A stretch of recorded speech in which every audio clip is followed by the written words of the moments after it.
बन जाएंगे, पता भी आपको नहीं लगेगा। एक्वा रीजिया का काम होता है कि जो नोबल मेटल होते हैं, नोबल मेटल, अब आपको समस्या है कि नोबल मेटल ही नहीं पता है क्या होते हैं। नोबल मेटल होता है जैसे सोना, जैसे चांदी, जैसे प्लेटिनम, यानी PtAgAu, ये सब क्या है?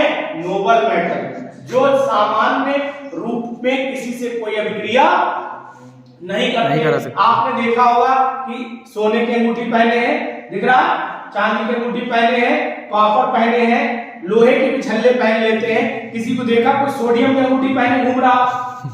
सुना? नहीं सुना? कोई सुना जिंक की अंगूठी पहने घूम रहा? नहीं सुना। क्योंकि जो अधिक रिएक्टिव तत्व है, जो बहुत ज्यादा क्रियाशील तत्व है, वो सामान्य ताप पर अभिक्रिया कर जाएंगे। अब पता लगा सोडियम की अंगूठी बनवा ली शॉप में, अब पता लगा पसीना टपका, फटाक से मेरा हाथ कहां चला गया, तो संभावना ही नहीं, ये पॉसिबिलिटी नहीं। जिंक की बनाई, अब पता लगा जिंक में घर में सब्जी काटी, उसमें कोई ऐसा एसिड मिल गया, मान लो सिरका मिल गया, पता लगा उन्होंने जिंक एसिटेट बना लिया, कंपाउंड बनना शुरू हो जाएगा, मतलब क्रिया करना शुरू कर देंगे। इसीलिए हम उनको प्रयोग नहीं करते, अधिकतर यही प्रयोग करते हैं। अब इनको किसमें घोले, अगर मान लो घोलना चाहें तो ये किसमें घुलेंगे? ये घुलते हैं एक्वा रीजिया में। इसलिए आपने देखा वो सुनार जो होता है, बोले जिज्जी गई, बोले जिज्जी हमारे जब कुंडल साफ कर दो, जगह चांदी की अंगूठी, सोने की अंगूठी साफ कर दो, साफ करवाने लगे। अब जिज्जी साफ करवाने के लिए भैया ने साफ कर लिया, भैया ने क्या काम करा? डाल दिया उसमें एक्वा रीजिया में, और 2 ब्रश मारे, एकदम जिज्जी खुश, बोले लो चमक गई, ले जाओ। अब ये नहीं पता लगा उसमें से हमारा 0.05 ग्राम गायब हो गया, भूल गया, उसी में रिएक्शन कर गया उतनी देर में। अब वो उसने अगर महीने भर भी सफाई करी तो फिर तो क्या होगा? बैठेगा जरूर दुकान में कोने में, बाहर दरवाजे पे, सुनार दुकान पे देखा बाहर कोने में डर रहता है, फूंकता रहता, सफाई करता रहता है।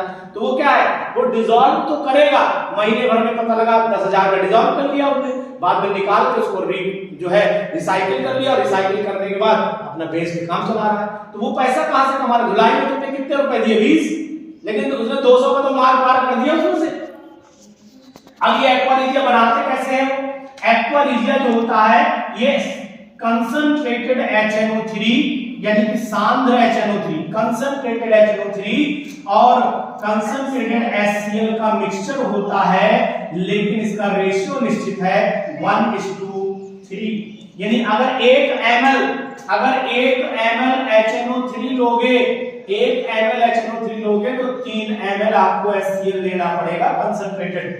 दोनों को मिला दीजिए, जब ये दोनों मिल जाएंगे तो रिएक्शन करेंगे और पहले बनाएंगे NaCl। क्या बनाएंगे?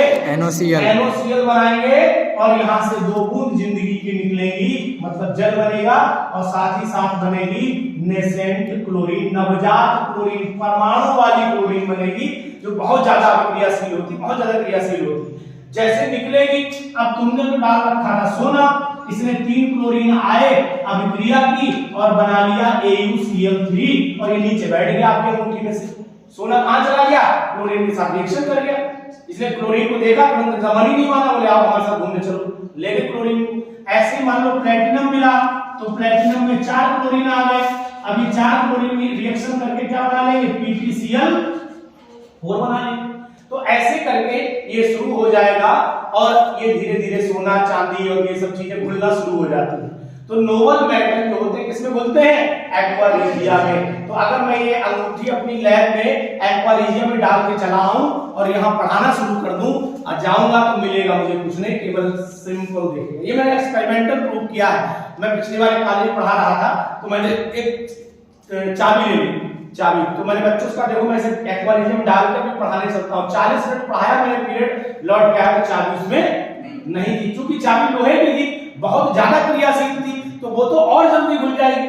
ये तो बेचारे कम क्रियाशील टाइम लेंगे, वो तो 1 मिनट नहीं लेंगे, जब तक हम आए होंगे ताला बंद कर मंगलम भगवान को खाने का। यही हुआ होगा ना? तो अपने मुंह में ले आना डाल देंगे, टेंशन ना।